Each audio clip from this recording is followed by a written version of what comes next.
ఓం నమో వెంకటేశాయ. అందరికీ నమస్కారము. మనం ప్రతినిత్యము ఇంట్లో నిత్య పూజ చేస్తాం కదా.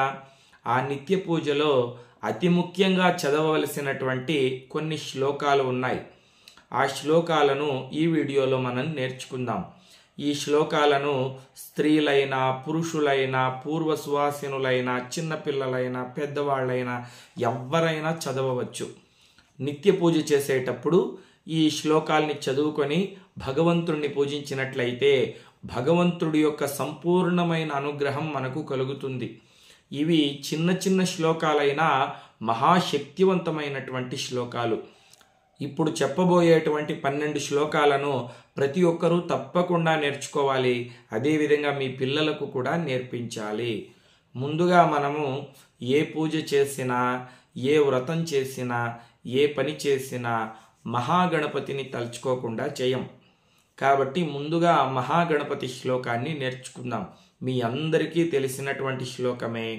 తెలియనటువంటి వాళ్ళు చక్కగా నేర్చుకోండి. శుక్లాంబరధరం విష్ణుం శశివర్ణం చతుర్భుజం ప్రసన్నవదనం ధ్యాయేత్ సర్వ విఘ్నోపశాంతయే అగజానన పద్మార్కం గజానన మహర్నిశం అనేకదం తం భక్తానాం ఏకదం తముపాస్మహే. ఈ శ్లోకాన్ని ప్రతి ఒక్కరూ నేర్చుకోవాలి. ఈ శ్లోకం దాదాపు మనలో ప్రతి ఒక్కరికి తెలుసు. ఒకవేళ తెలియనటువంటి వాళ్ళు ఉంటే తప్పకుండా ఈ శ్లోకాన్ని నేర్చుకోండి. ఏ పూజ చేసినా, ఏ వ్రతం చేసినా, ఏ పని ప్రారంభించినా ఈ శ్లోకాన్ని చెప్పుకొని ప్రారంభించినట్లయితే మన అన్ని విఘ్నాలు తొలగిపోతాయి. మహాగణపతి యొక్క పరిపూర్ణమైన అనుగ్రహం మనకు కలుగుతుంది. తర్వాత గురుస్తుతి.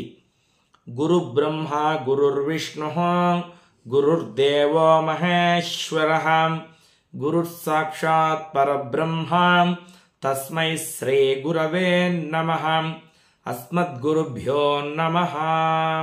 ఇక ఆ తర్వాత మనం పూజ చేసేటప్పుడు దీపాలు వెలిగించి దీపారాధన చేస్తాం కదా. అప్పుడు ఈ 2 శ్లోకాలు చెప్పుకోవాలి.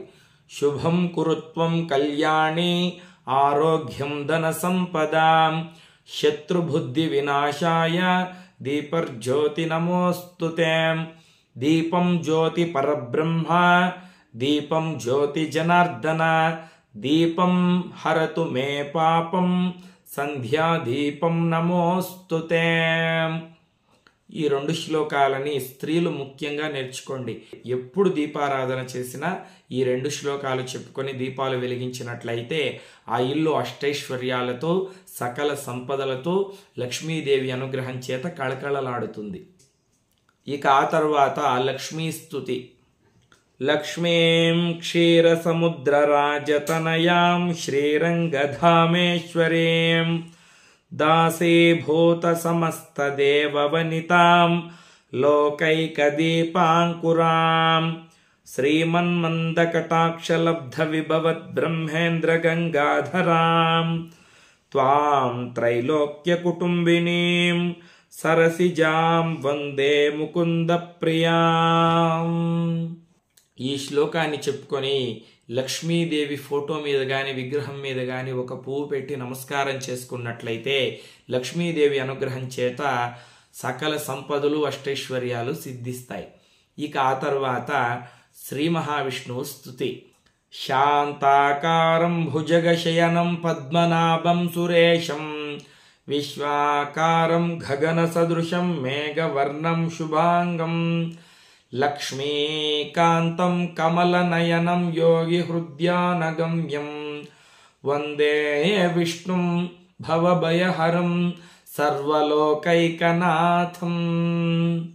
ఈ శ్లోకాన్ని చెప్పుకొని శ్రీ మహావిష్ణువు విగ్రహం మీద కావచ్చు, ఫోటో మీద కావచ్చు ఒక పువ్వును పెట్టి నమస్కారం చేసుకున్నట్లయితే శ్రీమన్నారాయణుడి యొక్క పరిపూర్ణమైన అనుగ్రహం మనకు మన కుటుంబ సభ్యులకు కలుగుతుంది. ఆ స్వామి సర్వకాల సర్వవస్థలందు మనల్ని రక్షిస్తాడు. ఇక ఆ తర్వాత పార్వతీ పరమేశ్వర్ల స్తుతి.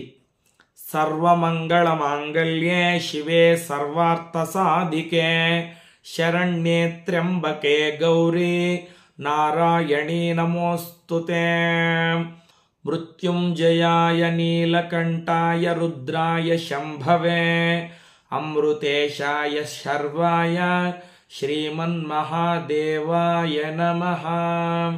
ఆ తర్వాత నరసింహస్వామి స్తుతి. ఈ శ్లోకాన్ని గనక ప్రతినిత్యము చెప్పుకున్నట్లయితే మన శత్రువులు దూరం అయిపోతారు, అన్ని భయాల నుండి బయటపడిపోవచ్చు.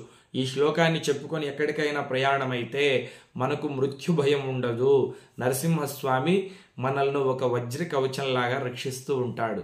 ఉగ్రం వీరం మహావిష్ణుం జ్వలంతం సర్వతోముఖం నృసింహం భీషణం భద్రం మృత్యుర్నమామ్యహం. ఆ తర్వాత శ్రీకృష్ణ పరమాత్మ స్తుతి. వసుదేవసుతం దేవం కంసచాణూరమర్ధనం దేవకీ పరమానందం కృష్ణం వందే జగద్గురుం. ఈ శ్లోకాన్ని చెప్పుకొని శ్రీకృష్ణ పరమాత్మ విగ్రహం మీద కావచ్చు, ఫోటో మీద కావచ్చు ఒక పువ్వును పెట్టి నమస్కారం చేసుకున్నట్లయితే జగద్గురువైన శ్రీకృష్ణుడి యొక్క అనుగ్రహం మనకు కలుగుతుంది. ఇక ఆ తరువాత మన హిందువులందరూ ఎంతో ప్రేమగా భక్తిగా పూజించేటువంటి శ్రీరామచంద్ర ప్రభు శ్లోకాలను కూడా నేర్చుకుందాం.